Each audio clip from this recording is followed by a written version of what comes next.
Bismillahirrahmanirrahim. Assalamualaikum warahmatullahi wabarakatuh.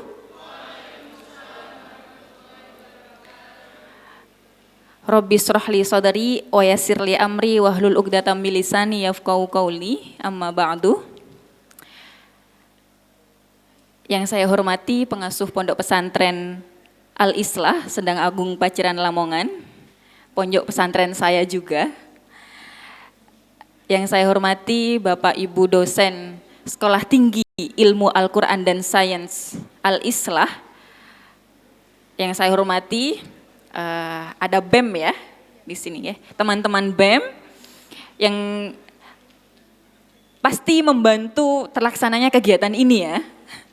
Ya, dan yang terakhir yang saya sayangi semuanya, adik-adik saya, mahasiswa Stiksi, mahasiswa-mahasiswi Stiksi, yang hari ini hadir dalam forum ini, forum silaturahim, forum sharing, dan insya Allah kita akan saling berbagi. Bahagia sekali rasanya bisa duduk di sini, bisa bertemu dengan adik-adik semuanya. Ini adalah menjadi salah satu impian saya sejak dulu. Ya.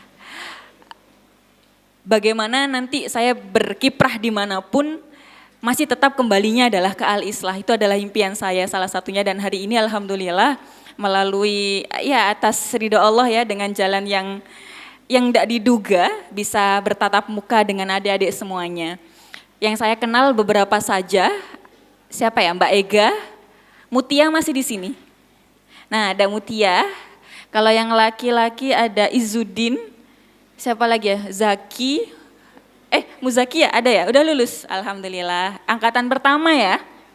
Oke, dulu saya ingat waktu angkatan pertama, saya pernah ke sini sharing di salah satu ruangan di sana ya. Oke.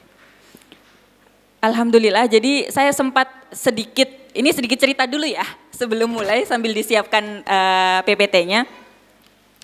Saat saya pindah dari Malang ke Jogja 1 tahun yang lalu, tepat 1 tahun yang lalu Februari, itu salah satunya saya sedih sekali karena saya akan semakin jauh dari Lamongan dan akan jarang untuk datang ke Lamongan.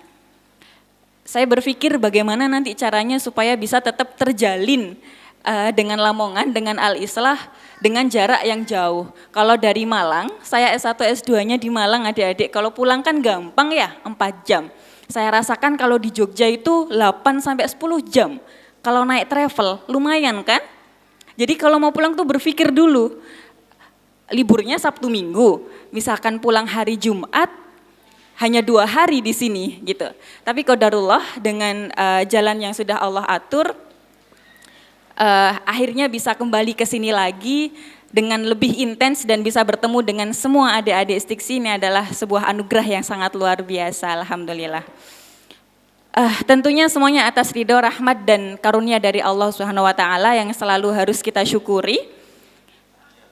Adik-adik semuanya di sini kebanyakan semester, yang paling banyak angkatannya di semester berapa? Jumlah mahasiswanya? Angkatan 4 semester, angkatan 5 semester 4, totalnya 28. Kalau angkatan 5 berarti lulus dari Al-Islah tahun berapa? 2020 ya? Ya, Mbak Sania lulus dari Al-Islah 2014. Masih menangi enggak? Enggak ya, berarti terakhir yang menangi siapa? Ega? Iya, di bawahnya lagi. Nggih. Jadi saya masuk Al-Islah SMP tahun 2008, lulus tahun 2014.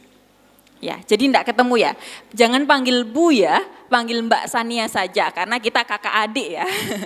Sama-sama dari alma mater yang sama. Oke. Salawat serta salam mudah-mudahan tetap terlimpah curahkan pada junjungan kita Nabiullah Muhammad sallallahu alaihi wasallam. Sang revolusioner hebat yang mampu mengubah zaman dari zaman yang kegelapan menuju zaman yang terang benderang, dari zaman yang tanpa ilmu pengetahuan menuju zaman yang banyak dilimpahi ilmu pengetahuan, yakni bidinil Islam.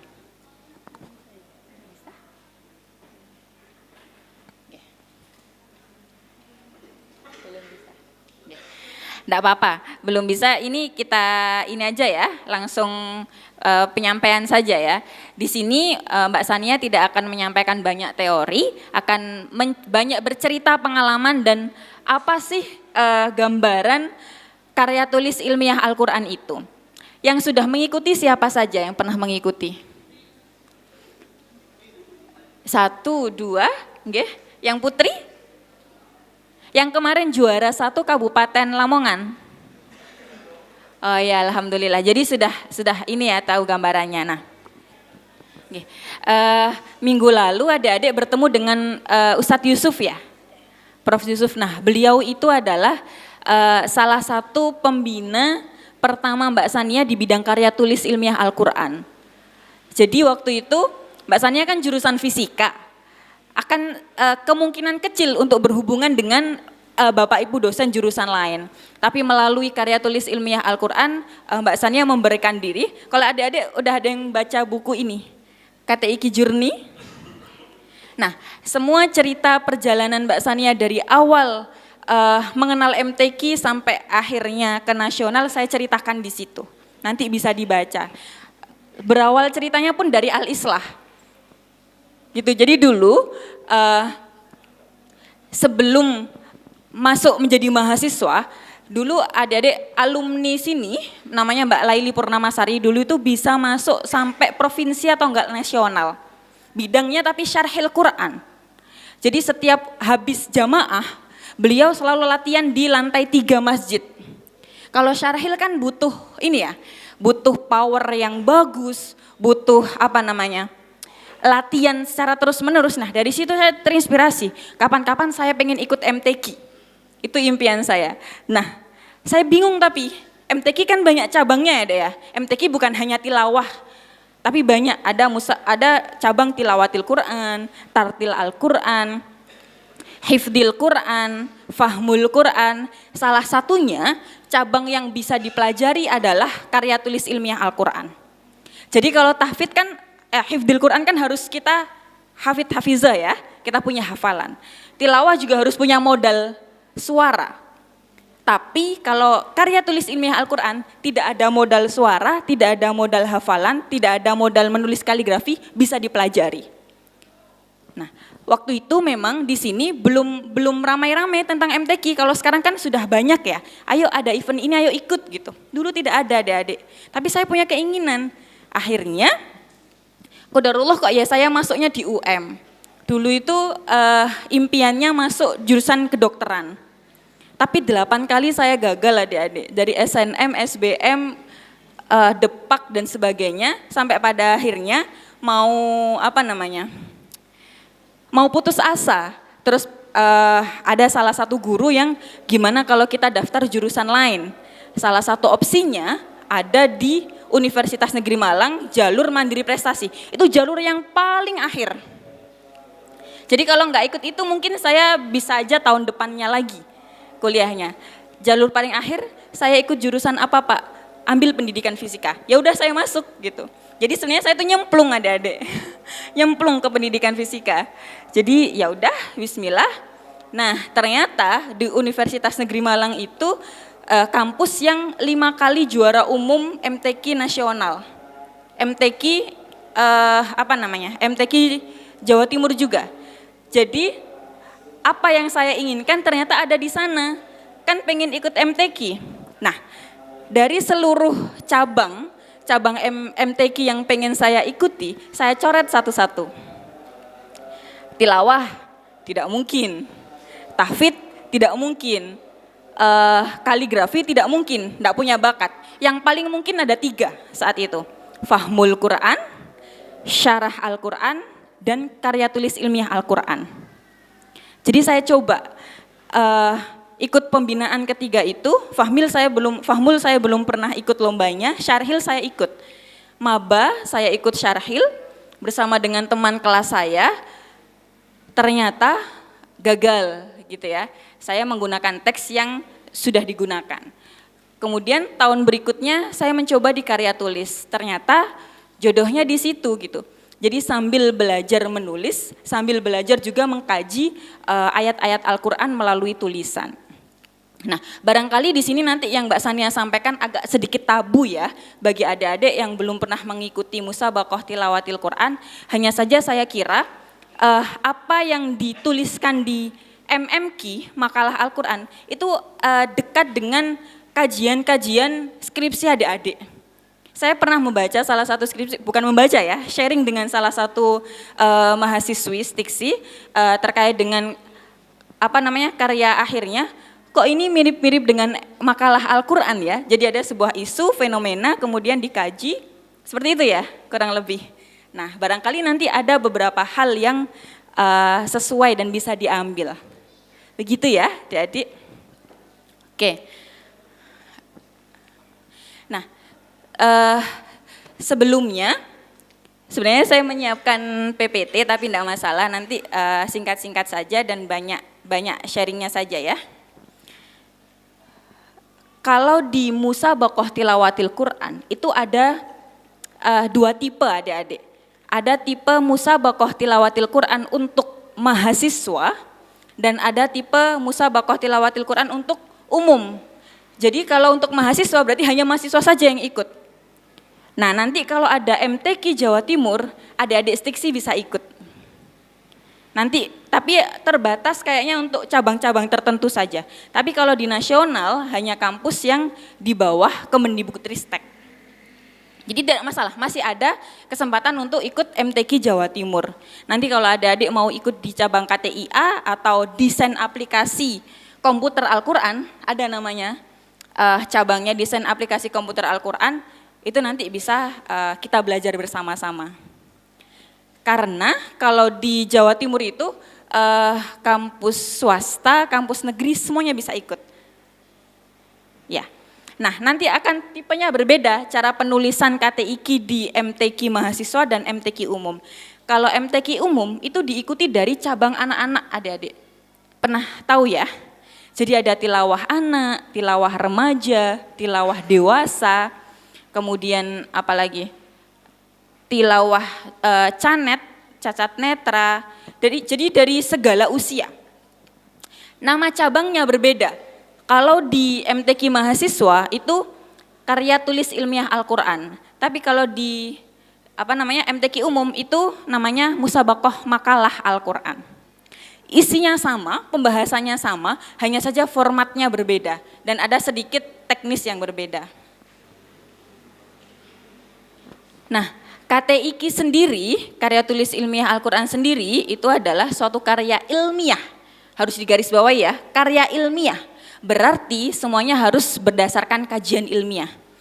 Yang membahas problematika kekinian yang marak terjadi di lingkungan sekitar. Ya, ilmiah, bukan isai atau bukan argumen yang tidak berdasarkan data atau rujukan.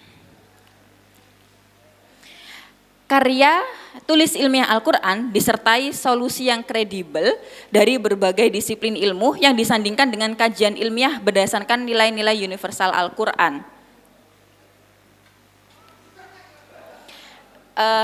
Jadi kadang-kadang ada yang bertanya, apa sih bedanya karya tulis ilmiah biasa dengan karya tulis ilmiah Al-Quran? Yang paling mencolok bedanya adalah itu. Kalau tulis ilmiah biasa kan kita mengkajinya berdasarkan kajian-kajian keilmuan umum, betul? Misalkan kita membuat apa? Pernah ya adik-adik saya lihat, saya pernah tahu adik-adik menjuarai karya tulis ilmiah nasional.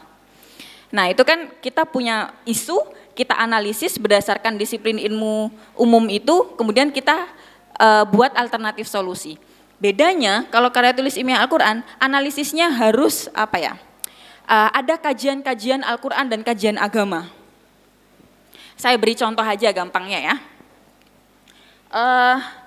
Misalkan Mbak Sania dulu di MTQ mahasiswa, Oke, enggak apa-apa. Misalkan ini saya beri contoh dulu, mungkin kalau dari contoh adik-adik bisa menangkap nanti ya. Kalau dari teori dulu mungkin agak susah. Contohnya di tahun 2017 Mbak Sania mengikuti MTQ mahasiswa nasional cabang KTIQ. Waktu itu UM menjadi tuan rumah. Ya. Judul yang saya angkat adalah identifikasi pengemis berbasis forensik Al-Quran, solusi menyikapi pengemis hakiki dan pengemis profesi. Jadi kita tahu kan, kalau dalam karya tulis ilmiah itu harus ada satu isu atau ada satu masalah yang diangkat. Ya, berarti kalau dari judul yang saya sebutkan tadi, isunya apa? Apa? Pengemis, ya. Isunya adalah pengemis. Nah, bedanya kalau kita membahas di karya tulis ilmiah biasa, pengemis ya kita bahas pengemis menurut ahli itu seperti apa, pengemis faktanya seperti apa, datanya seperti apa, solusi yang ditawarkan apa. Tapi kalau di karya tulis ilmiah Al-Quran harus kita bahas berdasarkan perspektif Al-Quran, posisi pengemis itu seperti apa. Pembahasan terkait pengemis itu dibahas di ayat berapa, di hadis mana, pengemis itu diperbolehkan atau tidak dan sebagainya. Itu bedanya, ya.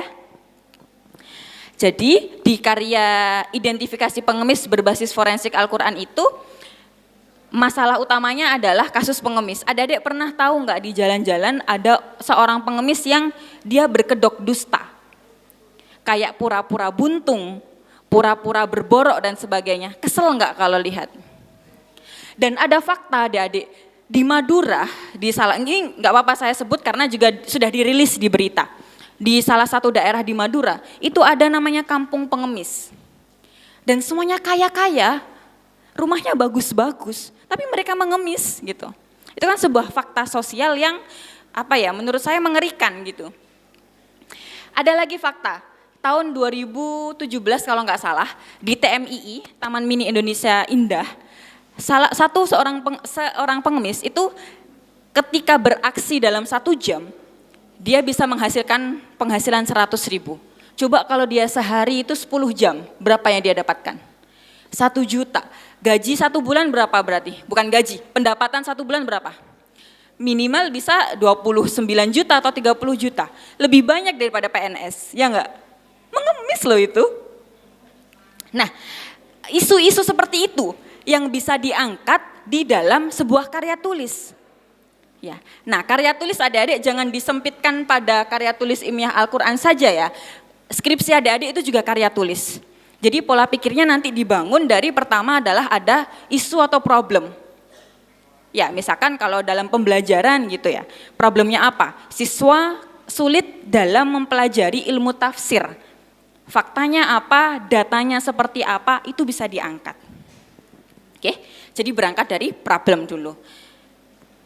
Kemudian, ketika kita sudah tahu bahwasanya isu itu menarik, urgent untuk dibahas, maka kita angkat. Yang kedua yang kita lakukan adalah kita analisis. Pengemis itu sebenarnya apa sih? Apa itu berarti secara teoritis ya? Mungkin menurut KBBI, pengemis itu apa? Menurut tokoh-tokoh pengemis itu apa? Kemudian berdasarkan kajian Al-Quran pengemis itu apa? Di satu sisi kita dianjurkan untuk memberi, betul? Bukan menafkahi ya, menyantuni fakir miskin. Tapi di sisi lain tidak boleh juga meminta-minta atau berbelas-belas merasa dikasihani sehingga dia harus meminta-minta dengan kedok dusta. Allah mengecam itu. Jadi pembahasan seperti itu dibahas dulu. Bagaimana kajian Al-Qur'annya, bagaimana kajian keagamaannya. Setelah itu, judul saya identifikasi pengemis. Nah, kami mencoba untuk mengidentifikasi. Kira-kira pengemis itu semuanya apakah benar-benar orang yang membutuhkan atau dia hanya menjadikan sebuah profesi. Makanya ada istilah pengemis hakiki dan pengemis profesi. Pengemis hakiki itu pengemis yang memang benar-benar membutuhkan. Dalam sebuah hadis juga disampaikan kalau nggak salah ada 3 orang yang memang harus diberikan. Misalkan dia terlilit hutang, kemudian ada 3 hal. Saya tulis di buku itu. Ada 3 orang yang memang harus diberi. Di luar itu berarti kan tidak boleh. Ya, kalaupun kita memberi berarti bentuknya dalam bentuk sedekah gitu. Ya, jadi dikaji dulu. Setelah itu kita dalam ilmu ilmu umum ya mungkin ya. Kita mencoba untuk mengklasifikasi kira-kira ciri-ciri pengemis yang beneran itu seperti apa, ciri-ciri pengemis yang tidak beneran itu seperti apa.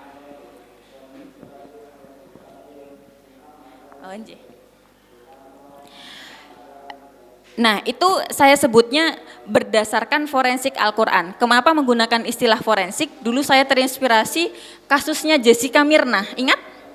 Kopi sianida. Waktu itu kan pembahasannya sampai dibahas terkait dengan videonya diidentifikasi, ditelisik lebih dalam, dan istilah forensik itu ya mencari tahu lebih dalam berdasarkan fakta dan data yang ada. Nah, forensik Al-Quran maksudnya adalah kita mengidentifikasi pengemis itu hakiki atau profesi berdasarkan kajian di dalam Al-Quran. Gitu. Nah, setelah kita punya masalah, kita analisis, kita kaji, kemudian bagaimana berdasarkan perspektif Al-Qur'annya, kita identifikasi. Yang terakhir adalah di dalam sebuah karya tulis apapun, kita harus memberikan alternatif solusi. Betul? Gitu kan? Kalau mengerjakan skripsi, harus ada gagasan yang ditawarkan gitu. Nah, gagasan yang ditawarkan, kalau konteksnya di MTQ mahasiswa, gagasannya harus implementatif, harus inovatif, dan harus kekinian. Jadi waktu itu saya membuat buku yang ditulis sendiri terkait dengan tadi hasil kajian identifikasi berbasis augmented reality dan ada barcode-nya seperti itu. Nanti kalau bisa saya sampaikan video presentasinya supaya tahu gambarannya. Gitu ya. Jadi kalau di MTQ mahasiswa harus berupa produk, sesuatu yang bisa ditampilkan. Tapi kalau di MMQ atau di MTQ umum itu berupa gagasan saja.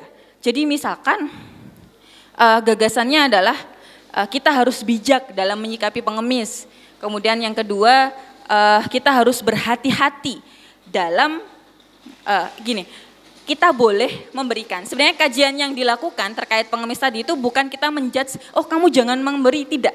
Tapi kita mengedukasi masyarakat supaya masyarakat tahu bahwasanya ada loh sebenarnya seseorang itu yang menjadikan pengemis itu sebagai profesi, bukan sebagai kebutuhan, seperti itu. Sampai sini tahu gambarannya? Seperti itu ya gambaran karya tulis ilmiah Al-Quran. Saya berikan contoh dulu supaya punya gambaran sebelum ke yang lain-lain nanti. Jadi ada 4 poin penting dalam menulis karya tulis ilmiah Al-Quran atau makalah Al-Quran. Yang pertama adalah ada permasalahan atau ada isu yang dibahas, dan isu itu harus menarik, kekinian, dan juga urgent dibahas. Kalau saat ini isu apa kira-kira yang menarik diangkat? Yang sedang hangat-hangatnya apa? Apa? Kasusnya? Sambo, ya. Kasusnya Sambo. Selain itu? Kasus apa sekarang yang diin? Apa? Apa, Dek? Demo Kades. Oh iya, demo Kades yang minta perpanjangan itu ya, masa jabatannya. Itu menarik juga. Nah, isunya kalau bisa cari isu-isu yang sedang in saat ini. Kemarin ketika Mbak Sania di MTQ Nasional, isu yang Mbak Sania angkat, temanya Al-Quran dan Patriotisme. Judul karya saya adalah, gimana ya, saya agak lupa judulnya.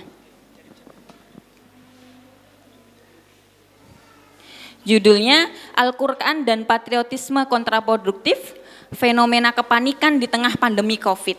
Jadi saat itu 2020, itu kan COVID sedang naik-naiknya toh. Temanya patriotisme. Kira-kira apa ya yang bisa diangkat antara patriotisme dan pandemi COVID gitu. Akhirnya saya kepikiran, ingat nggak di awal-awal COVID itu ada orang yang paniknya itu sampai di swalayan itu barang pokok habis semuanya. Pernah tahu kabar itu? Orang semacam gagap, beli masker, menimbun masker dan lain-lain. Itu kan salah satu bentuk reaksi dari kepanikan. Oh, takut nanti kalau kehabisan, takut nanti kalau mahal, takut nanti kalau kehabisan stok dan sebagainya. Itu kan bentuk kepanikan. Nah, hal itu yang saya angkat. Isu itu yang saya angkat, kepanikan di tengah pandemi. gitu. Nah, setelah berdiskusi dengan pembina dan lain-lain, ternyata bisa kita simpulkan bahwasanya kepanikan itu adalah wujud dari, alhamdulillah bisa, wujud dari patriotisme kontraproduktif. Kontra itu berbeda sebaliknya ya, dia sebenarnya ingin berbuat atau ingin melakukan sesuatu pembelaan, tapi pada dasarnya dia melawan itu. Gitu, oke. Sebelum ke sini saya lanjut yang ini tadi ya. Oke, jadi isunya harus yang menarik, kekinian dan urgent untuk dibahas. Jangan hal-hal yang umum ya adik-adik ya. Dulu Mbak Sania pernah menjadi juri eventnya ya di Universitas Negeri Malang. Adik-adik Stiksi masuk dalam finalis 10 besar. Saya lupa siapa, laki-laki kalau nggak salah.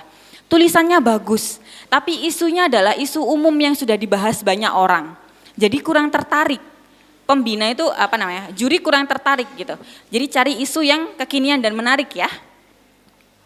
Yang kedua, dalam sebuah penelitian atau dalam sebuah karya tulis itu harus ada yang namanya literatur review. Karena ini judulnya adalah ilmiah, maka segala sesuatu yang disampaikan di dalam karya tersebut harus berdasarkan dengan literatur.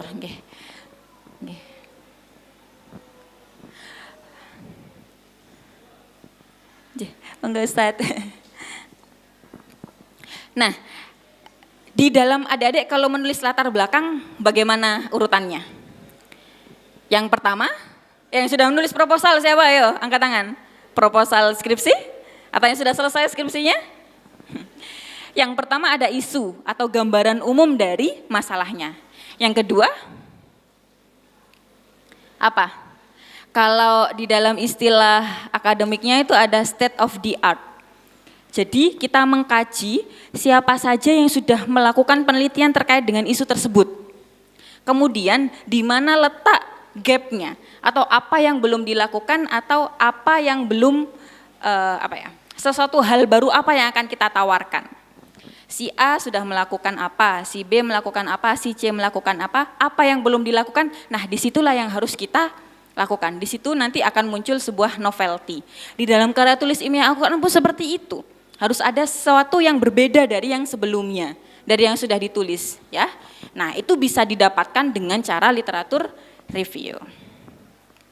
Nah, yang ketiga ada gagasan dan atau solusi yang ditawarkan. Sebagaimana contohnya tadi, setelah kita tahu isunya, kita mengambil isu tentang pengemis, kita analisis, kita kaji berdasarkan kajian Al-Quran dan keagamaan, kita lakukan identifikasi pembeda hakiki dan profesi, hasil identifikasinya kita edukasikan kepada masyarakat melalui buku berbasis 3D dan augmented reality. Jadi ada produknya, itu kalau di MTQ mahasiswa. Tapi kalau di MTQ umum bentuknya adalah gagasan-gagasan bagaimana masyarakat itu bisa sadar atau tidak melakukan lagi bisa menghindari permasalahan itu gitu. Oke. Ada kajian Al-Quran, hadis dan teks keagamaan lainnya. Bisa dari saya pernah juga mengutip mahfudot, ada juga banyak ya qaulul ulama dan sebagainya. Nah, ini tadi jenis-jenis KTIQ ada MTQ mahasiswa, ada MMQ dan KTIQ event umum. Nah, yang belum kita bahas yang event umum ya. Ada kan biasanya lomba karya tulis ilmiah Al-Quran yang diadakan oleh universitas tertentu. Nah, itu formatnya berbeda deh. Formatnya berbeda-beda. Ini saya sebutkan gambaran umumnya. Kalau event umum itu biasanya diadakan oleh kampus atau lembaga tertentu menggunakan format karya tulis. Ada bab 1 pendahuluan, bab 2 kajian pustaka, bab 3 metode, bab 4 hasil pembahasan, bab 5 penutup. Formatnya rata-rata seperti itu. Kemudian diwakili oleh bertim biasanya 2-3 tim.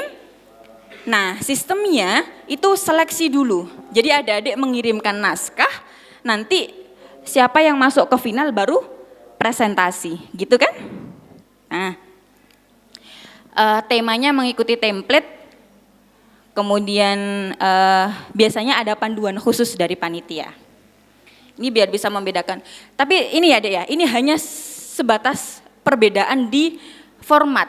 Kalau secara konsep karya tulis ilmiah Al-Quran, baik di MMQ, KTIQ maupun event umum semuanya sama ya. Ada isu, dikaji, kemudian dianalisis dengan kajian-kajian keagamaan dan Al-Quran ditawarkan solusi. Nah, kalau MTQ umum yang saya sebutkan tadi, ada Mas siapa yang pernah ikut? Ada 2 mas-mas sama 1 mbak yang pernah ikut ya. Itu berbeda. Bedanya adalah diikutinya individu. 1 cewek, 1 cowok. Kalau MTQ umum itu berangkatnya dari kecamatan adik-adik. Tingkat kecamatan kalau lolos ke kabupaten. Kabupaten lolos ke provinsi. Provinsi lolos ke nasional. Jadi dulu Mbak Sania berangkatnya dari Malang. Jadi ikut kafilah Kabupaten Malang. Saya ikut seleksi di sana, terpilih menjadi kafilah mewakili Kabupaten Malang di MTQ Jawa Timur. Di tahun 2000, jadi prosesnya adik-adik tidak langsung juara nasional gitu enggak ya. Jadi Mbak Sania berproses itu dari tahun 2017. 2017 ikut MTQ Jawa Timur, saya harapan 1 di Pasuruan waktu itu. Nggak patah semangat, umur saya waktu itu masih 22 kalau nggak salah. Sedangkan umur maksimal bisa mengikuti sampai MTQ nasional itu 25 kalau cabang KTIQ. Masih bisa ya semuanya ya? Oke, insya Allah nanti salah satu dari adik-adik semuanya bisa sampai nasional. 2017 kan artinya itu saya gagal tidak bisa masuk di berikutnya, di tahap berikutnya. 2019 saya ikut seleksi lagi di kabupaten. Jadi bukan berarti dulu sudah mewakili ditunjuk lagi, tidak. Tapi harus proses seleksi lagi. Seleksi, alhamdulillah lolos. Kabupaten Malang saya yang mewakili, MTQ-nya di Tuban. MTQ-nya di Tuban. Alhamdulillah saya dapat juara 1. Nah, jadi juara 1 pun itu tidak menjadi jaminan saya bisa mewakili Jawa Timur adik-adik. Masih ada proses berikutnya. Yang juara 1, 2, 3 dibimbing, di karantina, dilihat proses belajarnya, baru diambil 1 terbaik, 1 putra 1 putri. Alhamdulillah yang putri Mbak Sania, yang putra Mas Robah perwakilan Pasuruan. Nah dari situ baru dibimbing untuk ke nasional. Jadi prosesnya panjang adik-adik. 2017, 18-0, 19 MTQ Jawa Timur, 2020 baru MTQ nasional. Kalau perjalanan di MTQ nasional ada cerita lagi, mungkin adik-adik sudah dapat spill ya dari Ustadz Yusuf bagaimana ceritanya. Nanti kalau ada waktu barangkali saya bisa cerita lebih detail supaya adik-adik lebih semangat lagi. Bahwasanya kalau sudah ada tekad, sudah ada niat, sudah ada dibantu dengan doa guru-guru kita, doa orang tua kita, itu tidak ada yang tidak mungkin. Oke. Nah, kalau di MTQ umum individu maksimal 25, di sini masih sekitar 22 ya. Ada yang masih 20 tahun? Masih ya? Masih panjang. Ayo ya. Nanti belajar bersama-sama ya. Nah, format makalahnya sebenarnya bebas adik-adik. Tapi 2 tahun ini yang juara 1 nasional dari Jawa Timur, sehingga bisa jadi patokan apa yang kita tuliskan di Jawa Timur itu bisa menjadi patokan di nasional. Nanti saya share ke adik-adik semuanya karya tulisan yang di nasional kemarin. Biasanya 10-13 halaman, dibatasi sekitar berapa ya?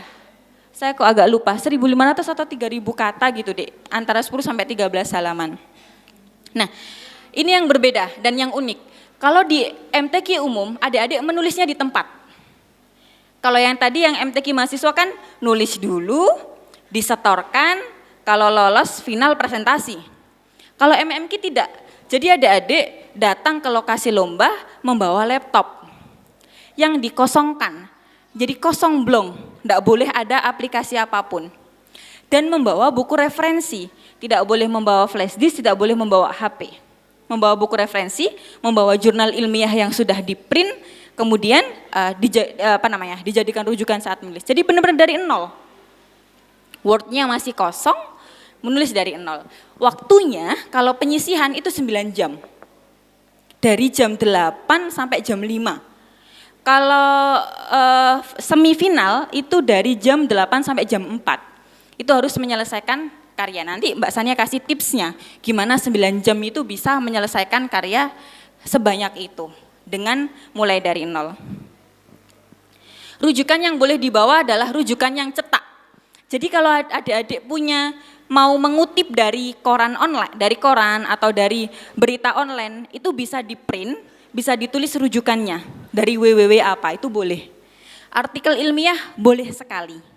Buku juga boleh, buku tafsir, buku-buku rujukan lainnya. Tapi waktu nasional Mbak Sania memperbanyak artikel ilmiah dari jurnal internasional. Itu yang menjadi salah satu nilai plus.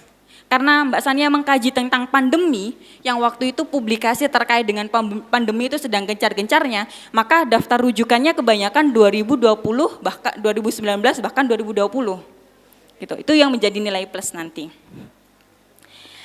Peserta adalah perwakilan dari kabupaten, kota, provinsi. Tema diberikan jauh hari sebelum lomba. Jadi tipsnya, ketika tema sudah keluar, adik-adik sebenarnya sudah bisa menyiapkan karya. Sudah bisa membuat kira-kira judulnya apa, membuat online, bahkan bisa menulis dulu gitu. Itu yang Mbak Sania lakukan. Mbak Sania sudah punya naskah sebelum lomba.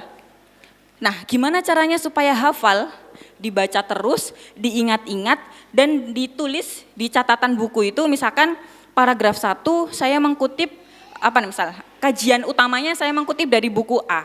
Itu saya berikan notes gitu. Ya, jadi untuk menghafal 13 halaman itu kan susah ya. Jadi ya saya memahami aja, oh paragraf pertama isinya apa, paragraf kedua, jadi bisa jadi kalimat itu jauh berbeda. Bahkan ketika lomba itu bisa lebih fleksibel daripada menulis. Tapi ketika kita sudah menyiapkan sebelumnya itu lebih mudah. Yang penting ketika adik-adik masuk di tempat lomba, duduk di depan laptop, di pikiran kita atau kita sudah punya ancang-ancang. Judul kita apa? Subbabnya apa saja, urutan penulisannya seperti apa, alur berpikirnya. Kalau adik-adik sudah punya itu, insya Allah 9 jam selesai. Tapi kalau adik-adik masuk ruangan tanpa blank, maksudnya tanpa tahu apa yang akan ditulis, itu susah. Nah, itu yang Mbak Sania alami ketika tahun 2017, pertama kali Mbak Sania ikut MTQ umum, di semifinal, itu saya ingat temanya Al-Quran dan aliran sesat. Al-Quran dan aliran sesat kalau nggak salah. Saya blank banget deh, rujukannya sedikit, saya enggak persiapan, disuruh nulis 8 jam. Pusing sekali rasanya. Mau masuk ruangan, itu Mbak Sania masih berpikir di mana saya bisa ngeprint rujukan. Jadi belum punya gambaran dari awal sampai akhir nulisnya seperti apa. Nah, ketika nanti adik-adik sudah menyiapkan, mau ikut MMQ harus sudah menyiapkan 2 tema. Tema A mau menulis apa, tema B menulis apa. Sehingga adik-adik siap, saya siap nanti kalau masuk semifinal saya sudah punya karya. Gitu ya. Oke. Nah ini, itu untuk babak, jadi ada 3 babak. Babak penyisihan 9 jam, semifinal 8 jam, habis itu babak final dek. Babak final itu hanya diambil, kalau semifinal diambil 6 putra, 6 putri. Final diambil 3 putra, 3 putri. Jadi sudah pasti juara, tapi tidak tahu urutan pertama, kedua, atau ketiga. Yang dipertaruhkan adalah presentasinya gitu. Nah kalau di MMQ dek, seperti sidang doktor, dewan jurinya itu 9 dewan hakim. Kita 1 orang presentasi di depan, jadi kalau nggak kuat mental itu rasanya kayak udah down gitu ya. Tapi ya bismillah, pokoknya kalau ada adik memahami materinya, memahami apa yang ditulis, insya Allah bisa melewatinya.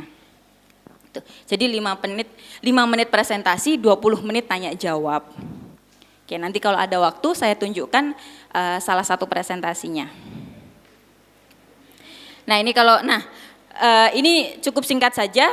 Kalau untuk di MTQ mahasiswa nanti adik-adik mudah-mudahan di tahun ini rencananya MTQ mahasiswa nasional. Tahun depannya lagi, insya Allah MTQ mahasiswa Jawa Timur, adik-adik bisa ikut. Nanti formatnya pakai format PKMGT. Nanti Mbak Sania berikan karya Mbak Sania yang sebelumnya tahun 2016. Pernah dengar PKMGT ya? program kreativitas mahasiswa gagasan tertulis. Seperti ini anunya, apa namanya? Nah, seperti ini nggak kelihatan ya. Ada pendahuluan, latar belakang, tujuan manfaat, ada gagasan, ada simpulan. Berbeda kan dengan format yang event umum tadi, pakai bab 1, bab 2, bab 3 sampai bab 5. Enggak apa-apa, nanti kita pelajari lebih dalam. Ini sekedar sekilas saja supaya adik-adik tahu perbedaan dan apa yang dibahas di dalamnya. Ini kalau MTQ KTIQ umum seperti formatnya skripsi adik-adik. Bab 1 apa? Pendahuluan. Bab 2 kajian pustaka. Bab 3 metode penelitian. Bab 4 pembahasan, bab 5 penutup, sama persis. Jadi sebenarnya nanti adik-adik kalau misalkan mau mengikuti event karya tulis ilmiah Al-Quran itu bisa menjadi dasar dan juga bisa menjadi dikembangkan untuk menjadi tugas akhir nantinya. Ya. Dan Mbak Sania sudah merasakan adik-adik dengan proses belajar karya tulis dari semester 3 sampai semester akhir itu sangat membantu proses mengerjakan skripsi. Karena sudah terbiasa, latar belakang itu seperti apa gambarannya, kajian pustaka seperti apa. Jadi ketika mengerjakan skripsi itu dimudahkan, karena sudah terbiasa. Nah, mudah-mudahan nanti adik-adik juga sudah mulai terbiasa sehingga ketika menulis tugas akhir tidak terlalu keberatan. Nah ini, saya ringkas lagi sebelum tanya jawab. Persiapan untuk MMQ, saya fokus MMQ ya, karena mungkin yang dekat dan yang bisa diikuti oleh adik-adik semuanya adalah event MMQ. Isu atau permasalahan yang diangkat menarik, urgent sesuai dengan tema, buat judul yang menarik, representatif dan eye-catching. Nah ini, eye-catching itu maksudnya ketika orang membaca pertama itu tertarik, apa sih ini gitu. Misalkan istilah forensik Al-Quran atau istilah pengemis profesi, itu kan hal yang tabu ya, maksudnya belum familiar gitu. Atau patriotisme kontraproduktif. Nah, hal-hal seperti itu bisa diangkat menjadi sebuah judul. Jadi untuk menarik Dewan Hakim. Kemudian ditulis secara sistematis dengan alur berpikir yang runtut. Sebenarnya adik-adik, kita menulis karya tulis ilmiah itu membantu kita untuk berpikir sistematis. Ya, kalau kita belajar di ilmu eksak itu kan semuanya A ya A, B ya B gitu ya. Nah, ada namanya metode ilmiah kan? Kita mengambil data, punya tujuan, mengambil data, menganalisis, mengambil kesimpulan dan sebagainya. Kalau kita terbiasa menulis karya tulis atau terbiasa di laboratorium, biasanya itu akan sedikit banyak mempengaruhi kehidupan kita. Misalkan kita menghadapi sebuah masalah, akhirnya kita berpikir, oh iya, ini masalahnya seperti apa? Tidak gegabah gitu loh.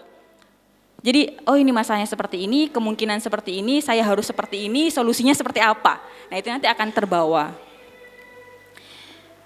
Nah, berikutnya eksplorasi ayat Al-Quran dan kajian keislaman dengan benar. Nah, karena Mbak Sania backgroundnya pendidikan fisika dan ilmu agamanya ya tidak banyak, yang bisa kita lakukan adalah konsultasi dan belajar kepada ahli. Jangan sungkan adik-adik untuk mencari mentor, belajar ke ahlinya gitu. Jadi saya selalu komunikasi atau konsultasi kepada ustadz-ustadzah pembina, apakah ini benar, apakah ini sudah benar kajian tafsirnya dan sebagainya. Dan saya kira adik-adik di sini kan jurusannya tafsir, insya Allah sudah sangat mumpuni secara kemampuan gitu, tinggal nanti diasah.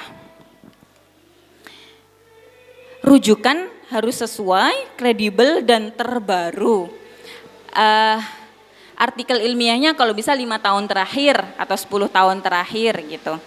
Konsisten menggunakan style citasi dan daftar isi. Nah, kalau di MMQ saya tunjukkan ya Dek ya, gambaran karyanya. Formatnya sangat sederhana. Judul tanpa memasukkan nama. Kelihatan ya? Oke, judul, nomor urut biasanya. Kemudian pendahuluan di sini langsung latar belakang, tidak pakai rumusan masalah. Tapi tujuannya nanti secara tekstual kita tuliskan di paragraf terakhir. Jadi di paragraf pertama kita sampaikan dulu terkait gambaran umum isu yang akan kita bahas. Waktu itu bahas tentang corona, tentang COVID, panic buying, kemudian nah menggunakan ini footnote. Di sini juga pakai footnote. Nah sudah sesuai kan? Jadi sebenarnya apa yang adik-adik tulis itu bisa dikembangkan menjadi bisa dilombakan ya, bisa dikompetisikan gitu. Nah, kemarin saya melihat karyanya yang adik-adik lolos di final itu di latar belakang pendahuluan ayat Al-Qur'an jangan dimasukkan. Cukup disebut kemudian maksudnya ayat itu membahas apa. Tidak perlu ditampilkan ayatnya, nanti di bagian pembahasan ya. Seperti ini misalkan. Eksplorasi kandungan Al-Quran, Quran Surat At-Taubah ayat 52 dan Quran Surah Al-Anfal ayat 60 menjadi basis nilai patriotisme dalam makalah ini. Gitu. Nah, tujuan penulisannya disampaikan. Tujuan dari penulisan makalah ini adalah agar masyarakat mampu menumbuhkan dan merawat nilai-nilai patriotisme di tengah pandemi. Nah, setelah itu langsung bentuknya subbab-subbab. Subbab pertama membahas tentang isu umum. Karena yang isu umum yang diangkat adalah COVID, maka subbab pertama saya menjelaskan tentang polemik pandemi COVID. Berapa jumlah kasusnya? Pertama di mana pertama COVID itu terdeteksi, kemudian juga teori-teori terkait dengan pandemi. Nah, tidak lupa bagaimana kalau di sini lebih fokusnya saya membahas ternyata pandemi COVID ini juga di zaman Rasulullah dulu, ya sahabat Rasulullah itu sudah ada. Waktu itu ada wabah taun ya, atau sejenis kolera di negeri Syam. Nah itu menjadi inspirasi adanya lockdown dan sebagainya, itu dibahas. Nah berikutnya, tadi kan secara umum ya COVID-nya, kita lebih rinci lagi. Di era pandemi itu apa yang dibahas menjadi isu utamanya? Kepanikannya tadi kan, sehingga di subbab kedua dibahas terkait dengan kepanikannya. Kepanikan dalam teori umum atau menurut ahli itu seperti apa, dalam Al-Quran seperti apa. Sekilas saja ya, nanti saya bagikan ini supaya adik-adik bisa belajar insya Allah.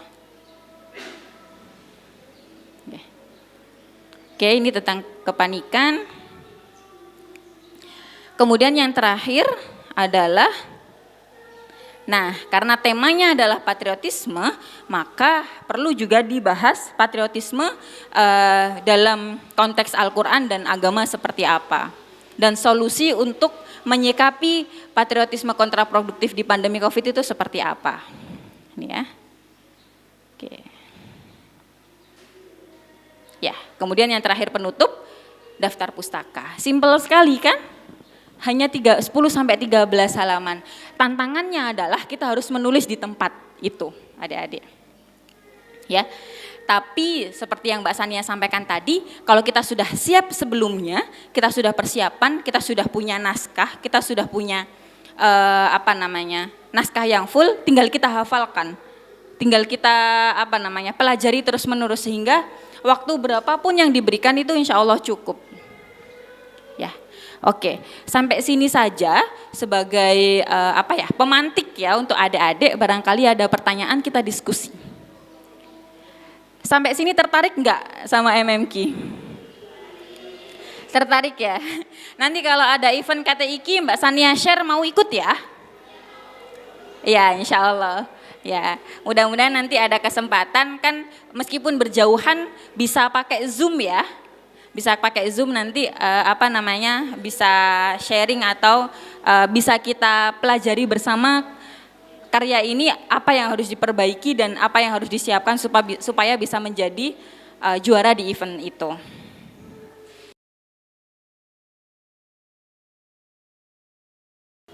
Nah, satu lagi terakhir, ketika nanti adik-adik terpilih menjadi perwakilan dari kabupaten atau perwakilan dari provinsi, ada hal-hal teknis yang harus kita siapkan juga. Yang pertama, gunakan laptop yang menurut adik-adik nyaman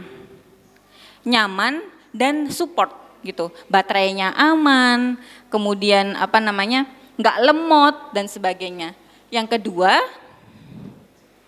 ketika adik-adik masuk di ruangan, minimal adik-adik satu, hafal judul yang akan ditulis, subbab yang akan ditulis, dan outline-nya.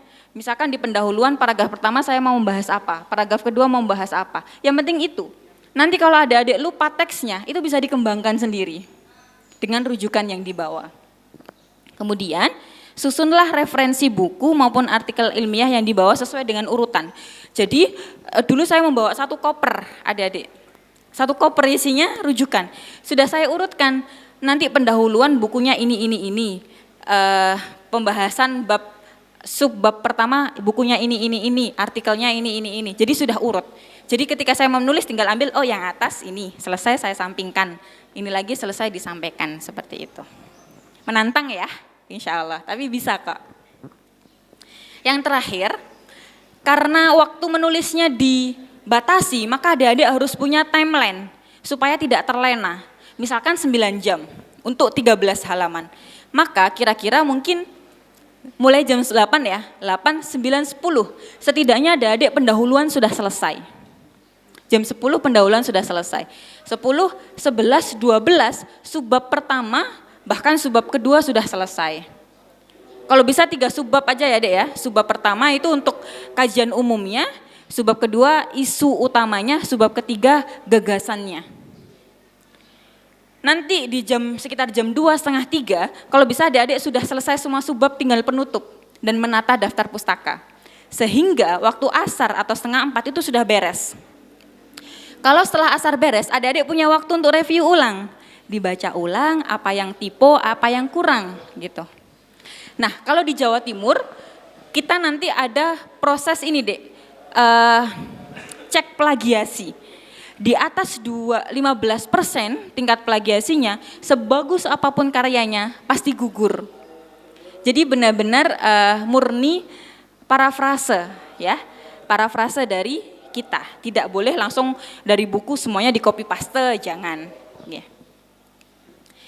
Nah nanti di jam 4:30 itu adik-adik sudah beres, jadi tenang. Kalau dulu saya di tahun 2017 itu jam 4 saya belum selesai, penutup belum, daftar pustaka belum ini jadi ndredeg banget gitu loh Dek, gopoh. Gitu. Nah itu bisa kita atasi dari awal. Oke, seperti itu yang bisa Mbak Sania sampaikan sebagai pemantik. Memang saya tidak memaksa adik-adik semuanya untuk bisa fokus di bidang ini atau menyukai bidang ini. Yang tertarik saja, enggak apa-apa. Tapi seperti yang Mbak Sania bilang tadi, apa yang ditulis di karya tulis ilmiah Al-Quran itu tipenya agak sama dengan skripsi yang nanti adik-adik tulis. Jadi alih-alih sebagai proses belajar sebelum nulis skripsi yang sebenarnya. Ya, seperti itu. Ada pertanyaan?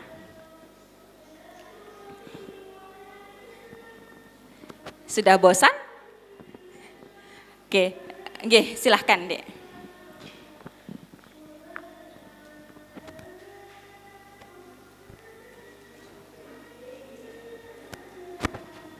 Cek, baik, perkenalkan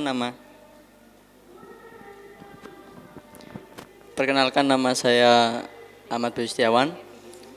Mungkin mau tanya tentang ini, Pak. Jadi saya kemarin itu yang ketika di kabupaten, ketika sebelum lombanya itu saya sudah membuat draft, hampir jadi satu makalah sudah jadi. Terus kemudian draft itu saya tulis di buku-buku referensi yang saya bawa itu, Mas. Terus kemudian baru ketika lomba saya tulis di laptop itu ya. Jadi nggak butuh waktu yang banyak karena istilahnya sudah selesai draftnya. Tapi saya lihat juga di samping saya itu ada yang benar-benar langsung dia membuat karya di print dalam kertas-kertas gitu dan itu ditulis ulang gitu aja. Nah, saya tanya ini kalau cara yang orang samping saya itu kira-kira boleh nggak Pak? Ketika KTI itu kan kalau boleh kan itu berarti lebih efektif dari saya yang masih nulis. Makasih. Baik, terima kasih atas pertanyaannya. Ini berdasarkan dengan pengalaman ya. Sebenarnya tidak boleh. Jadi benar-benar kita di awal masuk di ruang lomba itu berangkat dari nol. Kalau misalkan kita bisa membawa print out, kemudian kita tinggal mengetik, ya itu gampang saja. Tapi bukan itu yang diinginkan oleh penyelenggara. Tapi ingin kita benar-benar bisa merancang atau merangkai di situ, gitu. Jadi jangan ditiru ya. Ya. Tapi kalau membuat catatan-catatan kecil tidak masalah. Jadi di buku gitu. Nanti supaya saya, minta tolong gabungkan, nanti saya buatkan videonya. Jadi kalau misalkan kita buat catatan-catatan kecil, misalkan subtemanya susah untuk menghafal, nggak apa-apa, ditulis di sela-sela buku atau di sela-sela tulisan buku nggak masalah. Ya. Kemudian kalimat-kalimat pertama di setiap paragraf, mungkin kan kita sudah menulis bagus gitu ya, kadang lupa, itu nggak masalah. Tapi kalau benar-benar ngeprint terus di bawah, itu kok rasanya melanggar kode etiknya perlombaan gitu ya. Ya, jadi bisa kita hafalkan atau kita hafalkan isinya apa, kira-kira ada di mana rujukannya, seperti itu. Ya. Sangat ketat adik-adik, kalau di Jawa Timur kemarin itu setiap referensi dilihat gitu. Dicek satu-satu. Nah, beruntungnya waktu di nasional seperti mungkin yang diceritakan oleh Ustadz Yusuf, kan Mbak Sania datangnya telat. Harusnya lomba untuk yang putri itu hari Sabtu. Sedangkan hari Sabtu Mbak Sania masih di rumah sakit COVID. Jadi nggak bisa ikut kan. Akhirnya dari LPTQ Jawa Timur melobi, kalau misalkan nanti malam anaknya sembuh, apakah boleh besok ikut penyisihan dengan yang putra? Ternyata boleh. Akhirnya udah Mbak Sania berusaha, berdoa pokoknya pasrah.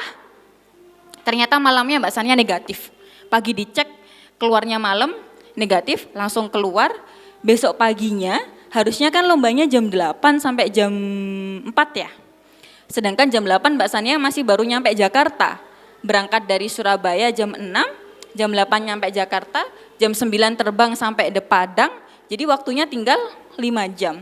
Jadi Mbak Sania cantik sendiri di situ. Iya, semuanya laki-laki semua, cantik. Nah, Dewan Juri tahu kalau saya baru sembuh dari COVID. Waktu itu kan COVID menakutkan sekali ya, Dek ya. Jadi tidak ada satupun yang mendekat ke saya. Beruntung tapi. Coba kalau ada mendekat, saya mesti kan fokusnya berubah, Dek. Maksudnya apa ya, kayak nggak enak semua, meskipun ya tidak ada hal yang dicurigai, ya sudah saya nulis saja gitu. Jadi nyampe tepat jam 12, waktu itu perjalanan dari Bandara Padang ke Universitas Andalas itu harusnya normalnya 1 jam. Oleh Jawa Timur, supaya nanti perjalanannya lebih cepat, disewakan mobil patwal. Duin itu loh, Dek. Jadi kayak pejabat. Jadi waktu turun dari pesawat, Mbak Sania sudah disuruh buku yang dibuat referensi masukkan ke kabin, jangan ditaruh di bagasi. Jadi saya bawa ke kabin, bawa 2 tas gede, bawa ransel laptop, yang lainnya saya masukkan bagasi. Turun dari itu, sudah bagasi diurus oleh pengurus, saya langsung masuk mobil, langsung ding, sampai ke Universitas Andalas, tepat jam 12. Yang saya lakukan, yang Mbak Sania lakukan waktu itu cuma pasrah adik-adik. Bismillah, sambil belajar di pesawat. Bukunya saya buka-buka lagi, entah orang bicara seperti apa, enggak masalah. Saya dibilang sok pinter apa, enggak masalah. Yang penting saya bisa lomba nanti gitu ya. Mbak Sania pokoknya berdoa, bismillah, dan mencoba tenang. Yang saya tulis adalah tentang kepanikan. Enggak boleh dong saya panik, kalau panik bablas gitu. Hanya Mbak Sania berdoa, bismillah, belajar, saya ingat-ingat lagi apa-apa saja. Ketika nyampe Universitas Andalas, Mbak Sania masuk kamar mandi sebentar, duduknya Mbak Sania paling pojok. Gak ada yang berani mendekat kan, paling pojok, depan toilet, semuanya ganteng, Mbak Sania yang cantik sendiri, alhamdulillah ya.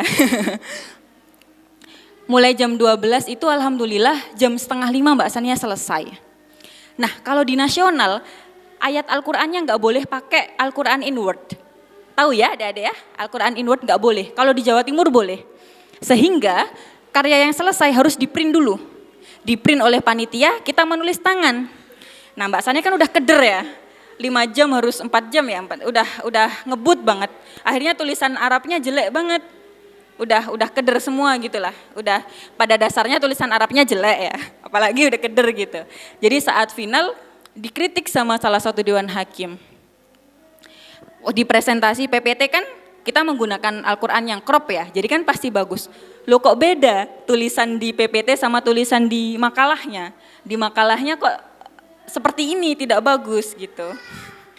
Ya seperti itu ceritanya. Jadi saat ternyata diumumkan yang putri yang terbaik pertama saya di penyisihan itu dewan juri semuanya pada curiga. Ini apa anaknya curang dan sebagainya gitu. Ya sudah kita buktikan besok saat semifinal gitu. Alhamdulillah saat semifinal kan bisa mengikuti dari awal jam 8 sampai jam 4. Alhamdulillah Mbak Sania bisa menyelesaikan dan alhamdulillah nilainya masih bertahan nomor 1 dengan jarak yang agak jauh. Jadi sejelek apapun presentasi yang saya lakukan di tahap akhir tidak akan bisa menggeser nilai itu. Dan kalau di MTQ umum adik-adik nilai itu transparan. Setelah masuk langsung kelihatan. Jadi kalau cabang tilawah gitu kan 4 hari berturut-turut atau 5 hari berturut-turut toh. Jadi bisa bergeser, hari pertama urutan pertama, hari kedua ada yang lebih baik, bisa bergeser urutan ketiga dan sebagainya. Jadi bisa kita pantau. Seperti itu. Waktu itu sih ilmu yang Mbak Sania lakukan adalah pasrah pokoknya wis pasrah. Kalau mengandalkan kemampuan adik-adik tidak ada tidak ada kekuatan sama sekali gitu. Kemampuan kita seperti apa sih gitu. Jadi semuanya Allah yang ngasih pertolongan alhamdulillah.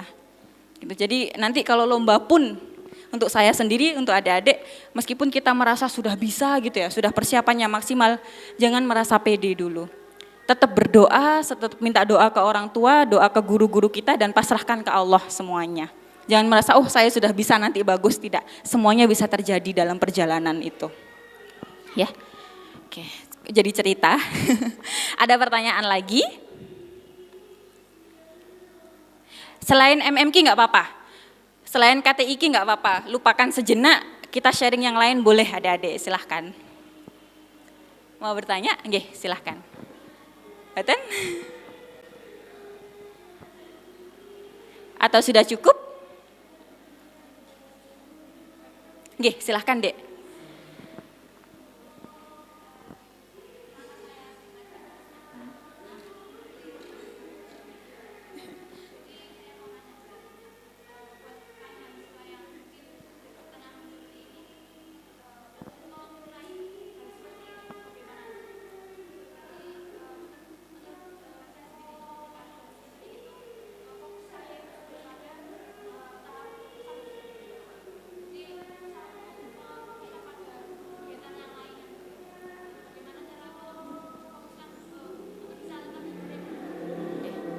Oke, semester berapa Dek?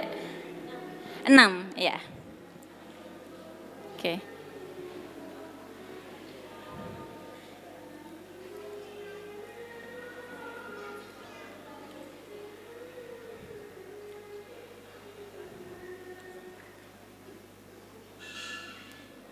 Sudah waktunya jamaah. Gimana caranya supaya di semester 6 itu sudah waktunya fokus untuk yang lain. Terus misalkan masih pengen berkarya bagaimana? Kalau menurut saya tidak ada yang terlambat gitu. Mending kita tidak ada yang mending kita terlambat daripada tidak mencoba sama sekali. Jadi barangkali mulai hari ini mungkin ada yang tertarik, kita belajar bersama, kita cari event. Karena gini, kalau kita nggak ikut kompetisi itu biasanya nggak ada targetan, jadi nggak selesai karyanya. Tapi kalau ada kompetisi kan ada deadline, tanggal segini harus disubmit, berarti mau nggak mau hari itu juga harus selesai kan? Mau baik tidak masalah. Nanti kalau nggak lolos kita perbaiki untuk event berikutnya. Itu pun yang Mbak Sania lakukan dulu ketika jadi mahasiswa. Pertama, nggak lolos. Kemudian belajar, apa kira-kira kok nggak bisa lolos, kok nggak bisa juara, kekurangannya ini itu, diperbaiki ikut lagi, baru pada akhirnya di tahun kedua bisa berturut-turut juara. Gitu. Jadi bisa dicoba saja, belajar bareng-bareng dan ini ada beberapa tips, nggak kelihatan ya. Yang pertama ada adik, punya target dulu ya, punya impian saya pengen apa, saya pengen ikut kompetisi apa, cari saja di Google banyak, misalkan kompetisi karya tulis ilmiah Al-Quran atau apa gitu. Kalau sudah ketemu, nanti cari mentor atau cari pembimbing. Nah, kalau mulai dari nol, yang bisa dilakukan juga adalah belajar dari karya sebelumnya. Nanti insya Allah lewat siapa Mbak Sania bisa share contoh-contoh karya tulis yang pernah Mbak Sania tulis, nanti bisa adik-adik pelajari. Dan saya kira ketika adik-adik membaca nanti akan gini, oh ternyata seperti ini saja toh gitu. Artinya adik-adik punya kemampuan gitu, tinggal mau atau tidak. Kalau mau bisa diasah, bisa dipelajari. Baca contohnya ya nanti ya saya berikan insya Allah. Kemudian ikut pembinaan. Kalau ada pembinaan, kalau ada mentornya, silahkan diikuti rutin. Nah, karena kalau untuk karya tulis ilmiah Al-Quran yang bertim, itu harus ada tim. Jadi harus cari tim yang sangat solid, yang bisa saling kerjasama. Ya. Kalau di sini boleh bertim cowok-cewek. Cewek sendiri, cowok sendiri ya. Jadi nanti cari yang saling melengkapi. Misalkan Mutia bisa menulis, tapi tidak pandai ide, bisa gabung dengan siapa? Siapa tadi dek namanya? Sama Aida, yang Aida itu punya banyak ide, bisa bertim dengan yang lainnya juga yang bisa membantu untuk mencari kajian-kajian atau mencari referensi-referensi yang tepat gitu. Yang terakhir, konsultasi dengan ahli, dalam hal ini adalah dengan Bapak Ibu dosen. Jangan sungkan adik-adik. Dulu Mbak Sania itu bisa disebut mungkin mahasiswa yang tidak punya malu kali ya. Maksudnya begini, tidak punya malunya, tidak apa-apa wes saya mencoba berani untuk menghubungi atau menemui dosen-dosen yang saya kira ahli di bidang apa yang pengen saya pelajari, meskipun bukan ngajar di kelas saya. Jadi saya ke Ustadz Yusuf, ke Prof Yusuf, ke Ustadz Sultoni, ke siapapun saya temui, Ustadz ngapunten, saya minta bimbingan dalam hal ini, dan beliau seneng gitu. Jadi adik-adik di sini, saya kira Bapak Ibu dosen akan sangat senang kalau adik-adik punya keinginan untuk belajar, gitu. Jangan sungkan, ya. Yang penting kita bisa bahasanya ngangsu ya, bisa menimba ilmu dari beliau gitu. Yang terakhir, ikuti kompetisi. Karena dari kompetisi itu bukan berarti kita mencoba untuk jadi orang ambis ya. Ambis itu baik. Saya juga orangnya ambis, tapi harus punya batasan. Karena kalau kita nggak ikut kompetisi, kita nggak tahu deh seberapa besar taraf kemampuan kita.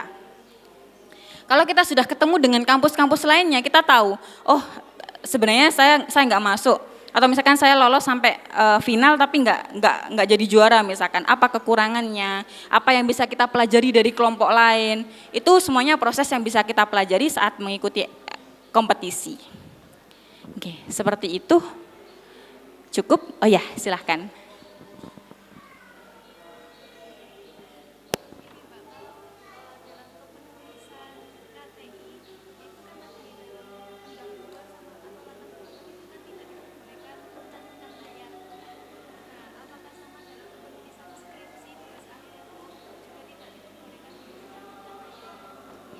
Terima kasih pertanyaannya. Pertanyaannya seperti ini adik-adik. Kalau dalam penulisan pendahuluan, tadi kan saya sampaikan kalau bisa jangan menuliskan ayat langsung, tapi cukup disebutkan dan apa kandungan dari ayat itu.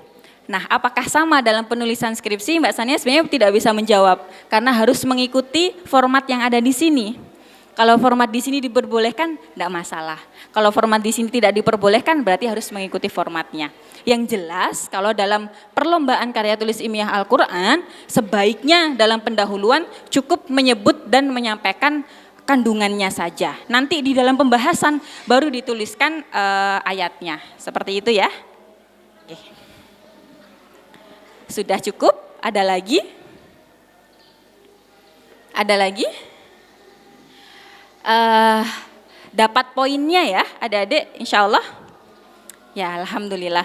Nanti ini gimana ya? 2 ya yang bertanya tadi ya? 3 ya? Ya udah, nanti yang bertanya pertama sama yang bertanya pertama yang laki-laki, yang perempuan Mbak Sania berikan buku. Nanti bisa dibaca lebih lanjut. Nanti bisa bada-badaan ya. Ya, bisa bada-badaan nanti. Nggih. Buku ini Mbak Sania cerita, berangkatnya dari Al-Islah kok ceritanya, Dek. Nanti di halaman pertama lah, saya menyebut Pondok Pesantren Al-Islah. Ya, dari Al-Islah sampai MTQ Nasional, kemudian tips triknya, dan yang terakhir saya lampirkan karyanya. Jadi yang Mbak Sania sampaikan contohnya tadi, identifikasi pengemis dan patriotisme kontraproduktif ada di buku. Nanti saya buat linknya juga supaya semuanya bisa mengakses, nggih? Oke. Mau maju tadi yang ini? Maaf ya, yang satu sudah saya buka. Siapa namanya, Dek? Siapa namanya? Bayu. Bayu. Oke, besok ikut lagi ya. Insya Allah. Mas Bayu dan Mbak.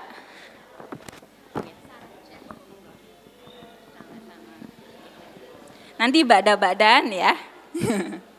Oke. Cukup adik-adik? Ada yang ditanyakan lagi? Nanti kalau ada yang ditanyakan lagi, kita sharing-sharing lebih lanjut ya. Adik-adik jangan sungkan. Kalau misalkan ada event tertentu, Mbak Sania mau sharing ini, ayo insya Allah kita bisa Zoom meeting, kita bisa bahas bersama-sama, bisa kita siapkan untuk perlombaan itu. Oke. Sebagai closing statement adik-adik, mudah-mudahan apa yang saya sampaikan hari ini bisa bermanfaat untuk diri saya, untuk adik-adik semuanya. Setidaknya dari berapa ini? Sekitar 80 ya? Udah nyampe? Berapa? Sekitar 50 lah. Ada 1, 2, atau 3 orang yang nyangkut nanti. Yang punya keinginan untuk mempelajari lebih dalam. Dengan senang hati insya Allah kita bisa belajar bersama-sama ya. Oke, nikmati prosesnya adik-adik untuk menjadi juara atau untuk mencapai prestasi tertentu, itu semuanya butuh proses. Jangan mencari yang instan ya, yang instan tuh biasanya agak mencurigakan. Kadang-kadang plagiasi, mengambil karya orang atau mengambil karya teman dilombakan juara tanpa izin, itu tidak baik. Berprosesnya dengan cara yang baik, jujur, dan dinikmati prosesnya, insya Allah akan banyak pelajaran. Gitu ya. Oke. Terima kasih untuk hari ini, terima kasih untuk kesempatannya Ustadz bisa bertemu dengan adik-adik semuanya, senang sekali, dan saya minta doanya semoga bisa bisa terus belajar dan bisa terus berkomunikasi dan silaturahim dengan adik-adik di sini. Itu adalah salah satu impian saya ya. Oke. Terima kasih. Walafu minkum. Segala kekurangan mohon dimaafkan. Banyak bicaranya biasanya banyak salahnya. Oke. Sampai bertemu di lain kesempatan. Wassalamualaikum warahmatullahi wabarakatuh.